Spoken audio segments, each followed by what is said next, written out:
Napati ang Ilog Pasig sa unang tagumpay ng himagsikan ng Katipunero laban sa pananakop ng mga Kastila. Samahan niyo kami magbalik tanaw sa nakaraan, malaman ang kasalukuyan, at makita ang kahihinatnan ng mundo ng Ilog Pasig.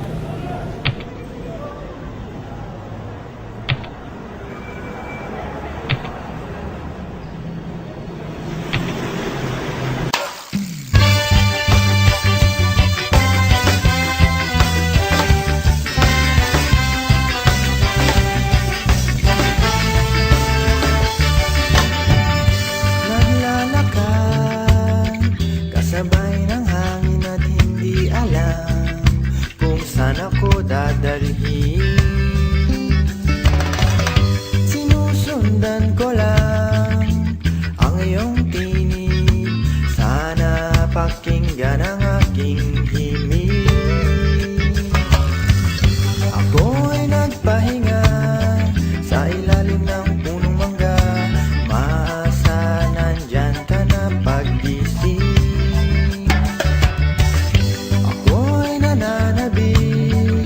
Sa iyong mga ngiti, sana ikaw ay magbalik.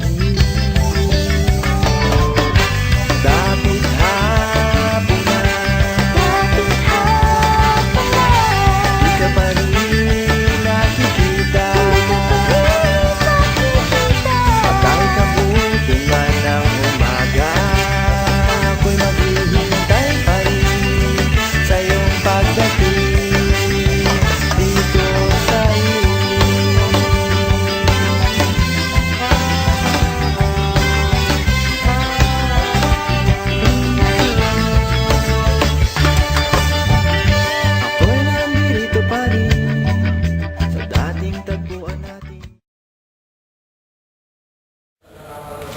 Ay nako, pwede bang sabihin na lang sabihin natin yung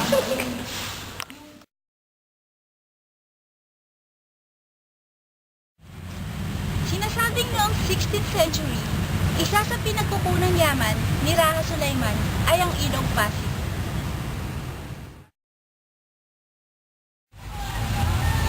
Panahon naman ng Kastila na nagsilbing sentro ng buhay ang Ilog Pasig, dahil dito nagaganap ang mga kalakalan, dahilan upang bumilis ang kaunlaran ng ating ekonomiya at ang kultura sa paligid ng Ilog Pasig.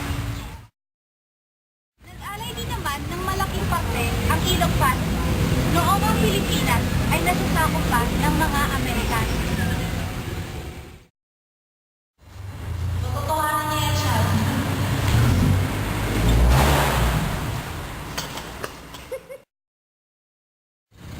Ang Ilog Pasig ay nagsilbing mahalagang ruta ng kalakalan at transportasyon, dahilan upang pumilis ang ekonomiya sa paligid nito.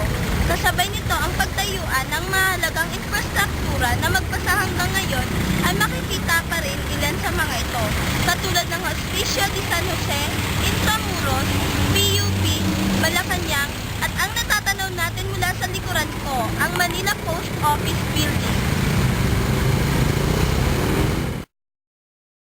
Buong kabuuan, 13 tulay ang itinayo at makikita sa Ilog Pasig. Isa na dito ang pamosong Guadalupe Bridge sa pagitan ng Mandaluyong at Makati. Hawak nito ang highway ng Epifanio de los Santos Avenue o EDSA, ang tinaguriang pangunahing highway ng Metro Manila. Sa itaas na bahagi nito ay ang Blue Line o ang Line 3 ng Manila Rail Transit o MRT. Tinatayang libo-libong sasakyan ang dumadaan sa tulay na ito araw-araw. Ilan po sa mga tulay na ito ay ang Bambang Bridge sa Pasig, Bandacan, at Mabini Bridge naman sa Manila.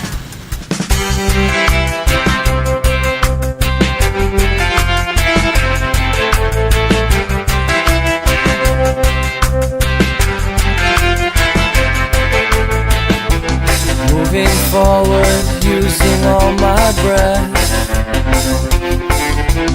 Making love to you was never second best. I saw the world thrashing all around your face, never really knowing it was always a mesh and lace. I'll I'll stop the world and melt with you. You've seen the difference and it's getting better all the time. There's nothing you and I won't do. I'll stop the world and melt with you.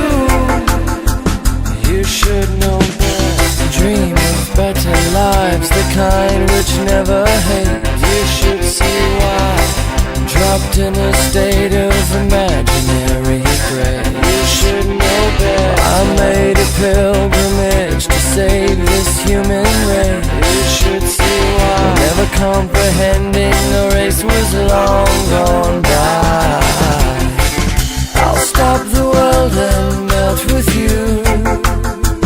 Let's stop the world. I've seen some changes and it's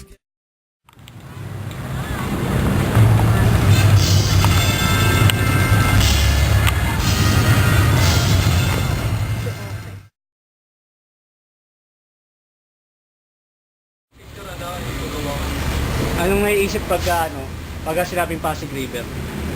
Pag sinabing Pasig River, ano agad unang papasok sa isip? Pasig River. Malinis, madumi.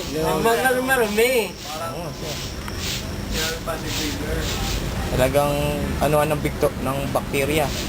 Ganun. Parang nakakapanginayos. Yung parang parang sayang yung water Yung resource niya, mga resource niya. Pag sinabing Pasig River po, ano una nyo naiisip? Madumi, malinis. Madumi ngayon ng Pasig River. Madumi yun. Lalo na't umapaw pa yun, no? Pasig River, una mong pumapasok sa isip mo.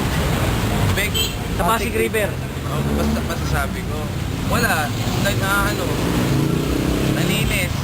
Naging kaso bumaha, diba? Ano lang, as of now, ganun pa rin, walang magbabago.